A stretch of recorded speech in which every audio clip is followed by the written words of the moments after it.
CM Jagan రెడ్డిపై TDP అధినేత చంద్రబాబు నాయుడు మరోసారి విరుచుకుపడ్డారు. ఇవాళ ప్రకాశం జిల్లా దర్శి ప్రజాగళం బహిరంగ సభలో చంద్రబాబు మాట్లాడారు.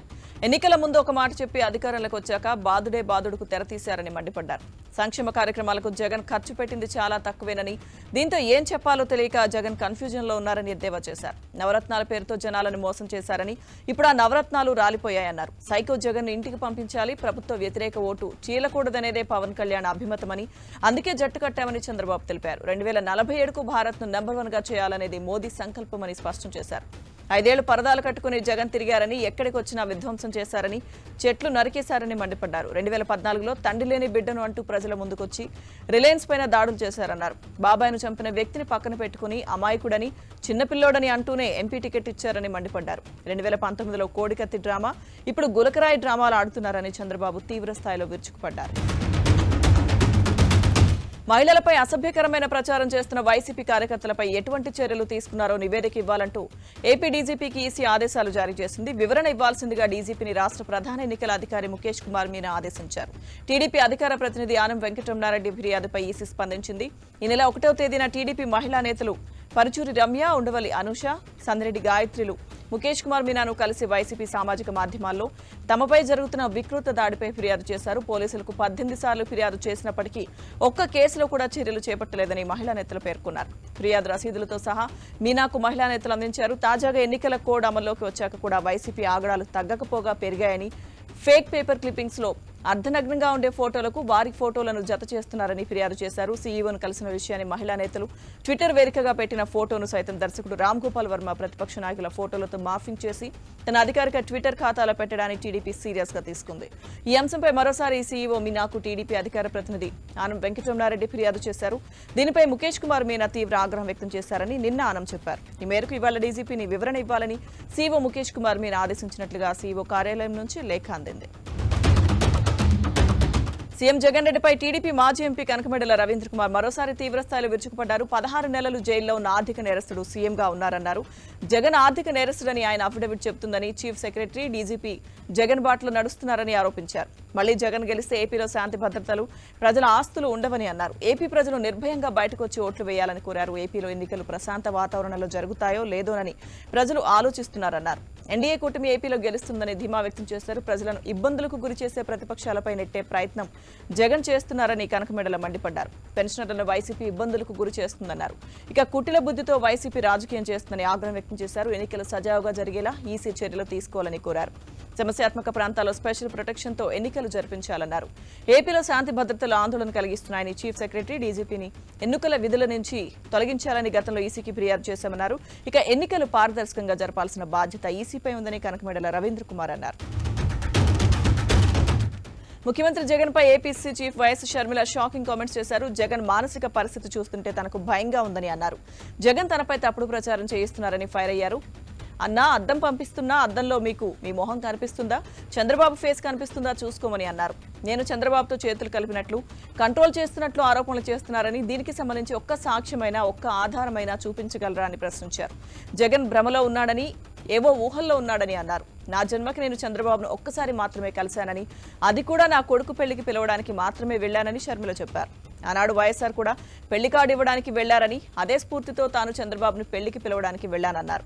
తాను 5 నిమిషాలు కూడా ఏనాడు బాబుతో మాట్లాడలేదని షర్మిల చెప్పుకొచ్చారు. చంద్రబాబు చెప్తేనే నీకోసం 3200 కిలోమీటర్లు పాదయాత్ర చేశానా, బాయ్ బాయ్ బాబు అనే క్యాంపెయిన్ చేశానా అని ప్రశ్నించారు. సునీత చేస్తున్న న్యాయ పోరాటం మీకు కనిపించడం లేదా? బాబాయ్ హత్య వెనుక అవినాష్ రెడ్డి హస్తం, మీ హస్తం లేకుంటే మీకు భయం ఎందుకని సీఎం జగన్ షర్మిల నిలదీశారు. ఎన్నికలు దగ్గర పడుతున్న కొద్దీ వైసీపీ అరాచకాలకు అడ్డు అదుపు లేకుండా పోతుంది. కూటమి నేతలపై దాడులతో పాటు వారి పర్యటన కోసం ఏర్పాట్లను ధ్వంసం చేస్తూ క్రూరంగా ప్రవర్తిస్తున్నారు. తాజాగా గుంటూరు జిల్లా పొన్నూరులో జనసేన అధినేత పవన్ కళ్యాణ్ రాక కోసం ఏర్పాటు చేసిన హెలీప్యాడ్ ను వైసీపీ శ్రేణులు ధ్వంసం చేసిన ఘటన తీవ్ర కలకలం రేపుతోంది. జనసేన అధినేత పవన్ కళ్యాణ్ పర్యటన కోసం గుంటూరు జిల్లా పొన్నూరులో హెలీప్యాడ్ ఏర్పాటు చేశారు. ఈ కార్యక్రమానికి వచ్చేందుకు హెలీప్యాడ్ అనుమతుల కోసం కూటమి నాయకులు దరఖాస్తు చేసుకున్నారు. సజ్జా ఫంక్షన్ హాల్ ఎదురుగా ఏర్పాటు చేసిన హెలీప్యాడ్ ను ప్రస్తుతం అది ఖాళీగా ఉండడంతో పవన్ కళ్యాణ్ కూడా అక్కడే ల్యాండ్ కావాలని అధికారులు సూచించారు.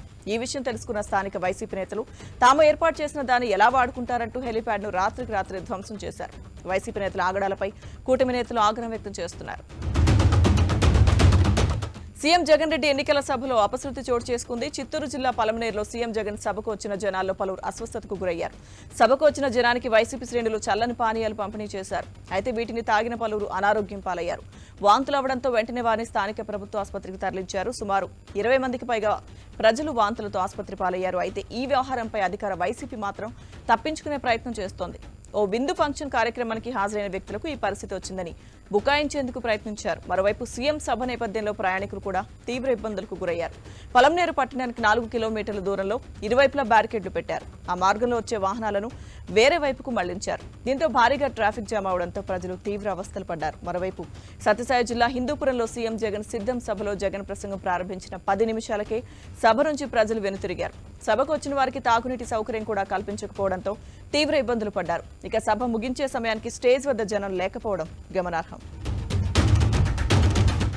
పండుటాకులపై వైసీపీ ప్రభుత్వానికి ఇంకా పగ చల్లారలేదు. స్వయంగా ఇళ్లకు వెళ్లి అందించాల్సిన పెన్షన్ డబ్బును ఇవ్వకపోగా బ్యాంకుల చుట్టూ తిప్పుతూ వారి మృతికి కారణమవుతోంది. గత నెలలో 35 మందికి పైగా వృద్ధులు మృతి చెందిన ఈ నెలలో కూడా పరిస్థితిలో మార్పు రాలేదు. ఓవైపు ఎండలు మండిపోతున్నా తమకు ఆసరాగా ఉంటాయనుకున్న పెన్షన్ డబ్బు కోసం నానాగచాట్లు పడాల్సి వస్తుంది.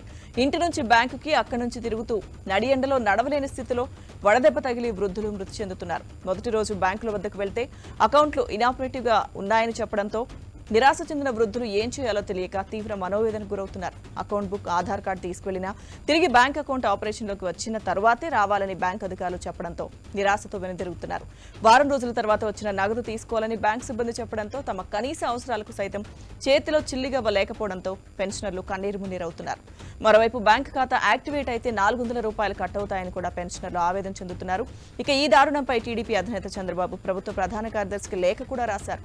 దీనిలో A1 గా ముఖ్యమంత్రి, A2 గా చీఫ్ సెక్రటరీ అని ఆయన ఆరోపించారు. చెల్లెలు పసుపు చీర కట్టుకుంటే నువ్వు టీడీపీకి అమ్ముడుపోయావనే అన్నను అలాగే మొదటిసారి చూస్తున్నామని నటుడు పృథ్వీరాజ్ అన్నారు.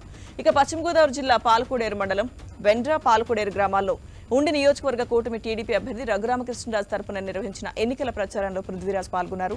బటన్ నొక్కితే అతనికి పేరు వస్తుంది కానీ మనకేం వస్తుందని వైసీపీ ఎమ్మెల్యేలు అంటున్నారని చెప్పారు. జగన్ జైల్లో ఉన్నప్పుడు జగనన్న వదిలిన బాణం నేను అంటూ షర్మిల పాదయాత్ర చేశారని, ఇప్పుడు జగనన్న వదిలేసిన బాణంలాగా కాంగ్రెస్లోకి వెళ్లిపోయారని పృథ్వీరాజ్ అన్నారు. మరో చెల్లి వైఎస్ సునీత తన తండ్రిని దారుణంగా హత్య చేసిన వారిని శిక్షించాలని దండం పెట్టి వేడుకుంటున్నా కూడా సీఎంగా ఉండి జగన్ న్యాయం జరగలేదని అన్నారు. ఇక సొంత తల్లిని బలవంతంగా స్టేజ్ పైకి తీసుకువెళ్లి సంతకం పెట్టించి మీ చరిత్ర అయిపోయిందని పంపించేశాడని విమర్శించారు. ఆడదాని ఉసురు తగిలితే సామ్రాజ్యాలే కూలిపోయాయని, జగన్మోహన్ రెడ్డి పెద్ద లెక్క కాదని పృథ్వీరాజ్ అన్నారు. ఉండిలో కూటమి అభ్యర్థి రఘురామకృష్ణరాజును భారీ మెజార్టీతో గెలిపించాలని పృథ్వీరాజ్ ఓటర్లను కోరారు.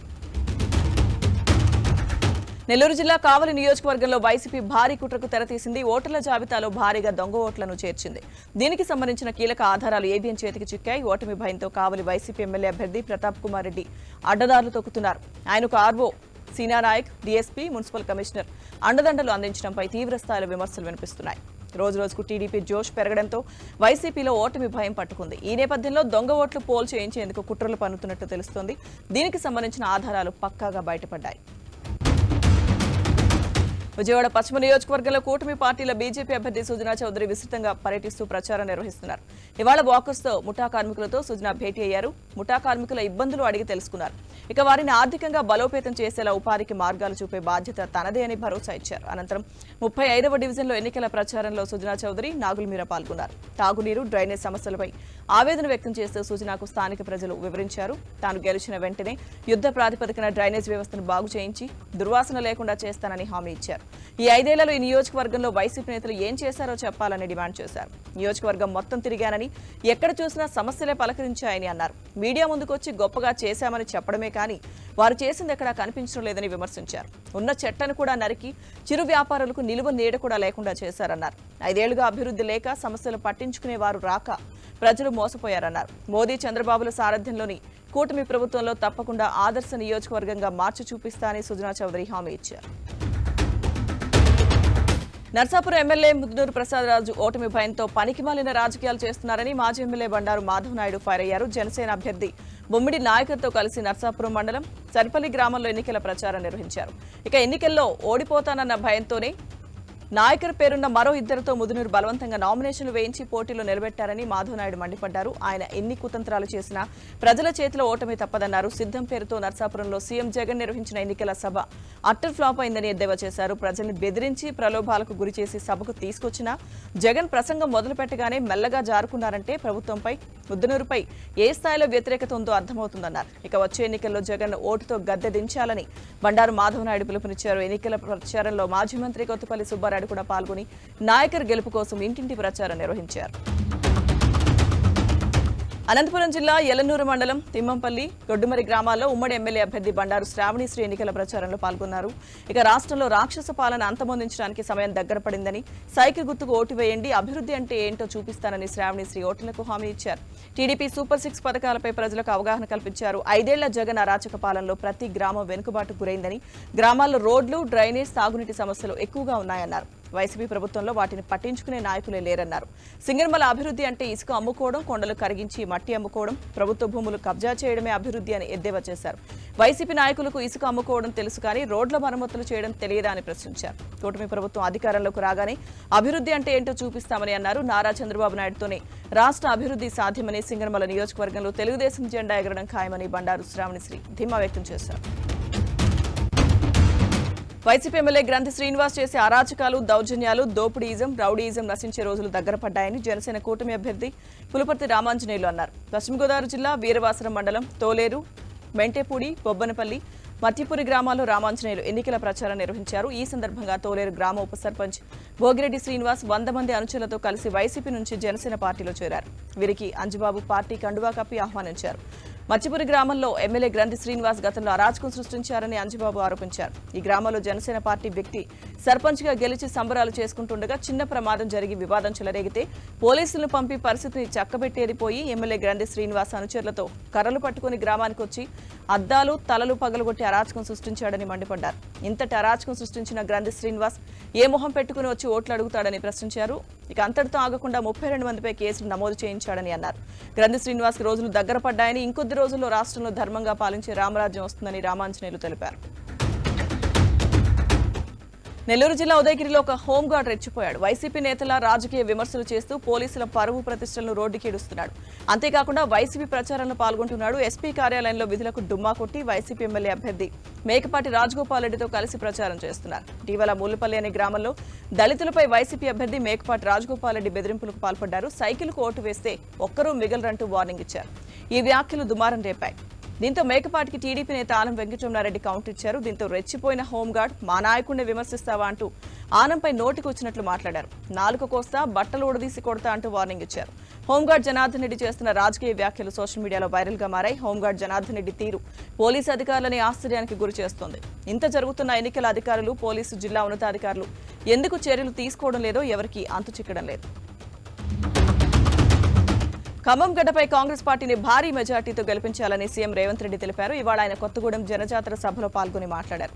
సోనియా గాంధీ, మల్లికార్జున్ ఖర్గే, రాహుల్ గాంధీ ఆశీస్సులతో రఘురామరెడ్డి ఖమ్మం లోక్సభ ఎన్నికల బరిలో ఉన్నారన్నారు. గతంలో నెహ్రూ కంటే రావి నారాయణ రెడ్డికి తెలంగాణలో ఎక్కువ మెజారిటీ ఇచ్చారన్నారు. ఖమ్మం పార్లమెంట్ భారీ మెజారిటీతో ఈసారి కూడా చరిత్రలో నిలవబోతోందన్నారు. తెలంగాణ ఉద్యమం పునాదులు వేసి ప్రపంచానికి తెలియజేసిన ఖమ్మం జిల్లా అని రేవంత్ తెలిపారు. 2014, 2018, 2023 ఎన్నికల్లో దుర్మార్గుడు అధినేతగా ఉన్న పార్టీకి 3 సార్లు ఒక్క సీటు ఇచ్చారన్నారు. నయవంచన, నక్కబుద్ధి తప్ప మరొకటి తెలియని కేసీఆర్ ని ఈసారి ఖమ్మం జిల్లా ప్రజలు బండకేసి కొట్టారని ఎద్దేవా చేశారు. ఖమ్మం జిల్లా ప్రజలంటే ముఖ్యమంత్రులు భయపడేంత చైతన్యం ఉన్నవారని అన్నారు. ఇప్పటికే 65 లక్షల మందికి రైతు భరోసా చెల్లించామని, ఈ నెల 8లోగా మిగిలిన బకాయిలు చెల్లించే బాధ్యత మాదే అని అన్నారు. ఈ నెల 9 తర్వాత ఒక్క రైతుకైనా బకాయి ఉంటే అమరవీరుల స్తూపం ముందు ముక్కు నేలకు రాస్తానని అన్నారు. రైతు భరోసా నిధులు అందితే కేసీఆర్ ముక్కు నేలకు రాసి క్షమాపణ చెప్పాలని సీఎం రేవంత్ రెడ్డి సవాల్ విసిరారు. కేవలం కుటుంబ సభ్యుల బాగు కోసం పనిచేసే పార్టీ కాంగ్రెస్ పార్టీ అని, దేశంలో ఉన్న 140 కోట్ల ప్రజలను కుటుంబ సభ్యులుగా చూసుకునేది బీజేపీ మాత్రమే అని మాజీ గవర్నర్ తమిళిసై సౌందరరాజన్ అన్నారు. ఇవాళ సంగారెడ్డిలో బీజేపీ ఆధ్వర్యంలో ఏర్పాటు చేసిన మేధావుల సదస్సుకు తమిళిసై హాజరయ్యారు. రాహుల్ గాంధీ కుటుంబం దేశానికి చేసిందేమీ లేదని అన్నారు. అసలు ఆయనకు ఓట్లు అడిగే నైతిక హక్కు లేదన్నారు. 70 ఏళ్లు కాంగ్రెస్ అధికారంలో ఉన్న అభివృద్ధి శూన్యమని విమర్శించారు. అభివృద్ధి కేవలం మోదీతోనే సాధ్యమని, అందుకే దేశ ప్రజలు మోదీని కోరుకుంటున్నారని తమిళిసై చెప్పారు. ఎన్నికల్లో పోటీ కాంగ్రెస్, బీజేపీ మధ్య అని, బీఆర్ఎస్ తో అస్సలు కాదన్నారు. ఏ పార్టీకి ఓటు వేసినా గెలిచేది మాత్రం మోదీనే అని తమిళిసై ధీమా వ్యక్తం చేశారు. ఇక గవర్నర్ పదవిని ఎందుకు వదిలేశారనే ప్రశ్నలకు ఆమె బదులిచ్చారు. ప్రజలతో ఉండడానికి, ప్రజల కోసం పనిచేయడానికి, ప్రత్యక్షంగా ప్రజలతో మమేకం కావడానికి పదవిని వదిలేశానని తమిళిసై చెప్పారు. అలాగే తెలంగాణ ప్రజలు అందరూ తనను సోదరిగా స్వీకరించారని, వారి ప్రేమ కోసం గవర్నర్ పదవిని కూడా వదిలేశానని తమిళిసై సౌందరరాజన్ వివరించారు. ఎన్నికల ముందు బీఆర్ఎస్ పార్టీకి బిగ్ షాక్ తగిలింది. బీఆర్ఎస్ పార్టీకి మాజీ ఎంపీ రాపోలు ఆనంద్ భాస్కర్ రాజీనామా చేశారు. రాజీనామాను పార్టీ అధినేత కేసీఆర్ కు పంపించారు. రాపోలు ఆనంద్ భాస్కర్ తో పాటు మెదక్ జిల్లా సీనియర్ నేత మహమ్మద్ మొహినుద్దీన్, వరంగల్ జిల్లా నేత, రాష్ట్ర గౌడ సంఘం ఉపాధ్యక్షులు తీగిల లక్ష్మణ్ గౌడ్లు బీఆర్ఎస్ పార్టీని వీడారు. విధిలేని పరిస్థితిలో కీలక నిర్ణయం తీసుకున్నానని రాపోలు ఆనంద్ భాస్కర్ అన్నారు. కేసీఆర్ ఏ నిర్ణయాలు తీసుకుంటారో అర్థం కాని పరిస్థితిలో తనలాంటి నేతలు ఉన్నారన్నారు. 2022లో కేసీఆర్ ఆహ్వానం మేరకు బీఆర్ఎస్ లో చేరానన్నారు. ప్రాంతీయ ఉద్యమ పార్టీ నుంచి ఇక తన అనుబంధాన్ని తెంచుకుంటున్నట్టుగా తెలిపారు. తాను బీఆర్ఎస్ లో చేరినప్పుడు కేసీఆర్ ఇచ్చిన బీఆర్ఎస్ కండువాను హైదరాబాద్ తెలంగాణ భవన్ కి స్పీడ్ పోస్ట్ ద్వారా పంపినట్టు తెలిపారు. తెలంగాణ సబ్బండ వర్గాల కోసం పోరాడేలా తన భవిష్యత్ కార్యాచరణ ఉంటుందన్నారు.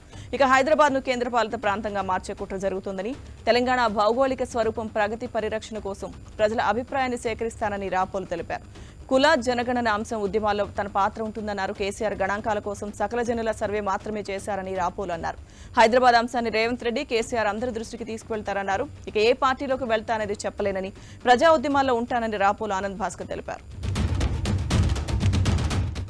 లోక్సభ ఎన్నికల నేపథ్యంలో హైదరాబాద్ లో హోమ్ ఓటింగ్ మొదలైంది. 85 ఏళ్లు పైబడిన వృద్ధులు, దివ్యాంగులు ఫామ్ 12D ద్వారా దరఖాస్తు చేసుకున్న వారికి ఇంటి వద్దే ఓటు వేసే అవకాశాన్ని కేంద్ర ఎన్నికల సంఘం కల్పించింది. ఈ నేపథ్యంలో హైదరాబాద్, సికింద్రాబాద్ లోక్సభ నియోజకవర్గాల పరిధిలో 506 మందికి హోమ్ ఓటింగ్ వేసే అవకాశం దక్కింది. హైదరాబాద్ లోక్సభ పరిధిలోని 121 మంది అర్హులుండగా మొదటి రోజు 112 మంది ఓటు హక్కును వినియోగించుకున్నారు. సికింద్రాబాద్ పరిధిలో 385 మందికి గాను 65 మంది ఓటు వేశారు. నేడు రేపు హోమ్ ఓటింగ్ కొనసాగుతుందని ఇప్పటికే సిద్ధం చేసిన రూట్ మ్యాప్ ఆధారంగా 85 ఏళ్లు పైబడిన వారితో ఓటు వేయిస్తున్నామని అధికారులు తెలిపారు. కాగా ఆల్ సైన్స్ హై స్కూల్ అలాగే కేంద్రీయ విద్యాలయాలు ఏర్పాటు చేసిన సెంటర్లలో ఎన్నికల విధుల్లో పాల్గొనే ఉద్యోగులు పోస్టల్ బ్యాలెట్ ద్వారా ఓటు హక్కును వినియోగించుకున్నారు. ఇక భద్రతా విధుల్లో పాల్గొనే పోలీసులు అంబర్పేటలోని సిపిఎల్లో ఏర్పాటు చేసిన కేంద్రంలో ఓటు వేశారు. ఈ నెల 8వ తేదీ వరకు పోస్టల్ బ్యాలెట్ ఓటింగ్ కొనసాగనుంది. 19,500 మంది పోస్టల్ బ్యాలెట్ కోసం దరఖాస్తు చేసుకున్నారు. సిరిసిల్లలో మాజీ మంత్రి కేటీఆర్ కు చేదు అనుభవం ఎదురైంది. కరీంనగర్ ఎంపీ అభ్యర్థి వినోద్ కుమార్ తరపున రైతు బజార్లో ప్రచారానికి వెళ్లిన కేటీఆర్ ను ఒక మహిళ రైతు నిలదీసింది. మెడికల్ కాలేజ్ కోసం తీసుకున్న భూములను తిరిగి అప్పగించాలని బోనాల లక్ష్మి అనే మహిళ కేటీఆర్ ను డిమాండ్ చేసింది. అంతేకాకుండా డబుల్ బెడ్రూమ్ ఇళ్లు ఇంకెప్పుడు ఇస్తారని ప్రశ్నించింది. తమ భూములు తీసుకున్న దగ్గర నుంచి ఇబ్బంది పడుతున్నామని కేటీఆర్ ముందు తన బాధను వ్యక్తం చేసింది. దీంతో కేటీఆర్ కలెక్టర్తో మాట్లాడి తిరిగి భూమి ఇప్పిస్తామని చెప్పారు. అలాగే తమ మార్కెట్లో కూడా సరైన సౌకర్యాలు లేవని, దొంగలు వచ్చి బెదిరిస్తున్నారని ఆవేదన వ్యక్తం చేసింది. ఎలాంటి టెన్షన్ పడొద్దని, మీ సమస్యలన్నీ పరిష్కరిస్తామని కేటీఆర్ భరోసానిచ్చారు. అక్కడి నుంచి ప్రచారం నిర్వహిస్తూ మార్కెట్లో ఓ హోటల్లో టిఫిన్ చేసి హోటల్ నాయకులతో కాసేపు సరదాగా ముచ్చటించారు. కాంగ్రెస్ ప్రభుత్వంపై ఎంపీ ధర్మపురి అరవింద్ సంచలన వ్యాఖ్యలు చేశారు. నెల రోజుల్లో రేవంత్ సర్కార్ కూలిపోతుందని అన్నారు. ప్రజల ఉసురు పోసుకున్న ప్రభుత్వం ఎక్కువ కాలం ఉండదని అరవింద్ విమర్శించారు. తెలంగాణలో త్వరలోనే మళ్లీ అసెంబ్లీ ఎన్నికలు జరుగుతాయన్నారు. గాడిద గుడ్డు పెట్టేది లేదు, రేవంత్ ప్రభుత్వం 6 గ్యారెంటీలను అమలు చేసేది లేదని విమర్శించారు.